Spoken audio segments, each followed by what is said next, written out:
Okay, so we need some way to get the signal from the factory radio into the subwoofer amp. So if you're just doing a sub, you can use what's called a line output converter. And that's what this is right here. It basically takes your high levels from your speaker wires. You connect those little wires to your factory speaker wires, and it converts it to an RCA output that you can plug into the amplifier. If you're doing a full range system with a 4-channel amp or anything like that, you're going to want to use a signal processor, a proper processor, to make it sound as good as it can. With a subwoofer, it's not as critical. You won't notice any of the high frequency loss or anything like that because you're only using low frequency. So line out converter works just fine. So I'm going to go ahead and show you how to take out the factory radio and where to connect this. Alright, so now we need to remove the factory radio. And this is actually really easy on this vehicle. It looks a little intimidating, but it's actually pretty easy. What you're going to want to do is first you're going to want to remove this trim right here, this silver trim. This has already been removed once and I didn't really clip everything back in real good, so it's going to come off really easy for me, but you're going to have to work at it a little bit with a panel tool. Be careful you don't mar this up on the edges or ruin the dash or anything, but basically just start at a corner somewhere and get your panel tool under it and start lifting it up, and this whole thing will just unsnap just like that. Unplug the connections. And now the factory climate controls and screen are held in with 4 bolts. There's one 9/32 bolt here, 9/32, 9/32, and a 9/32. They're all 9/32. Take those out. There's 2 clips in the middle that hold it in. So you're just going to want to give it a good tug, just like that. Unplug all the factory connections from the rear.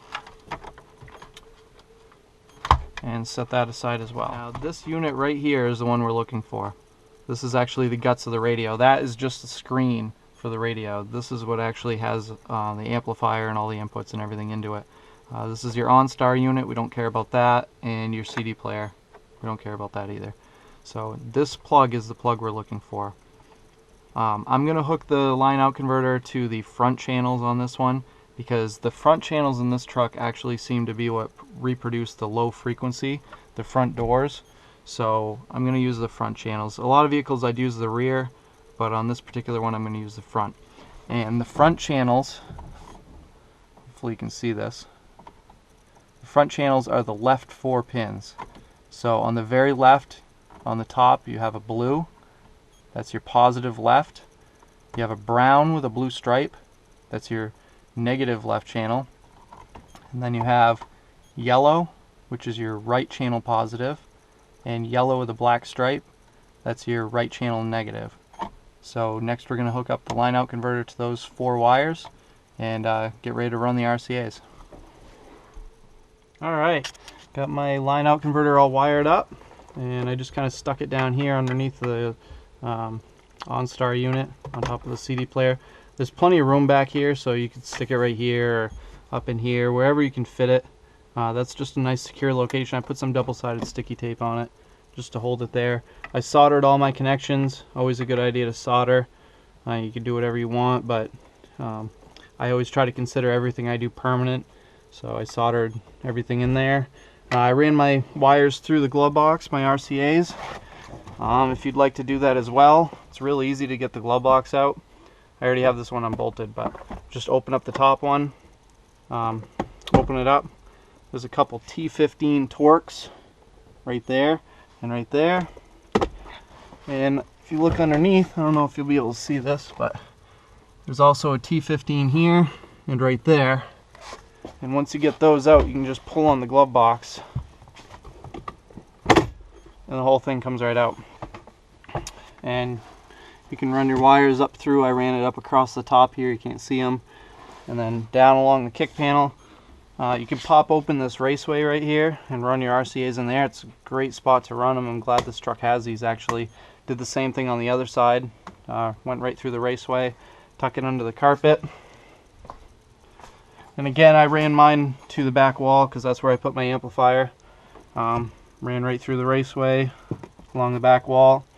You can put it anywhere you want. You can put it under the seat, whatever you want. I did the same thing with the power wire up the driver's side. Always try to separate your RCA and your power wire. They shouldn't be run down the same side. So I'm going to have a under seat box, so I just have my speaker wire just kind of sitting here for now until the box comes in. That'll be tomorrow. This is a pretty good spot to mount your amp. Just use really short, non-corrosive, non-rusting screws, like stainless.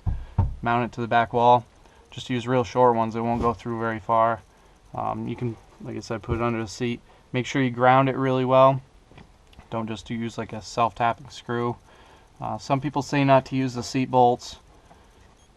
If you're using a pretty small or moderate powered amp, you know, 500 watt, 600 watt, 700 watt, even probably 800 watt, you can use these. Just clear off all the paint around them. You know, the connection's being made between the terminal and the metal itself, not the bolt. So it really doesn't matter how it's held down. So these work fine. Just clear off all the paint and you should be good to go. So next thing's going to be the battery.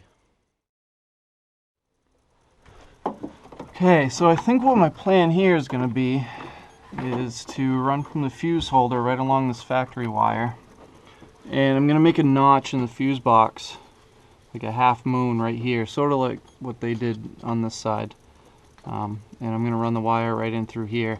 Now, a tip when you're doing anything like this, when you run across a distribution block like this, don't go to any of these. If you look, they're actually fused. See, this is 175 amp. That one's 125 amp. Now those would probably be fine because they're really high amperage.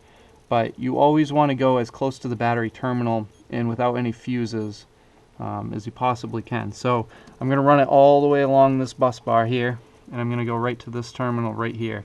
That's the terminal that runs right to the battery. So no fuses, no anything in the way.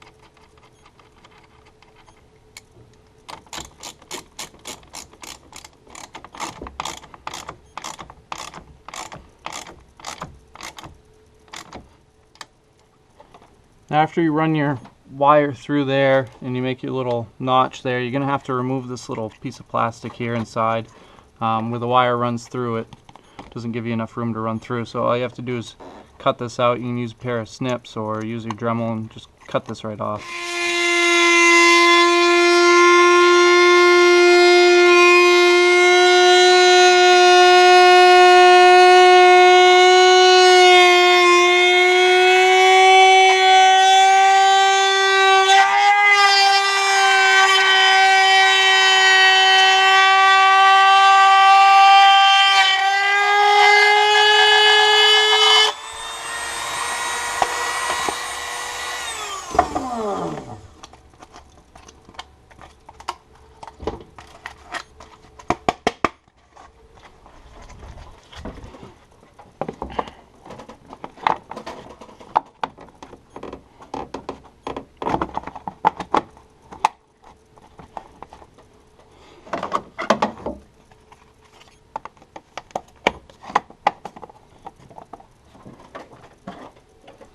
So that's it, all done. Well, I hope this video helped you out. If it did, make sure you hit that like button. If you have any questions or comments, or you found a different way to do something that I covered here, leave that in the comments below as well. And check out some of my other videos and subscribe. Thanks.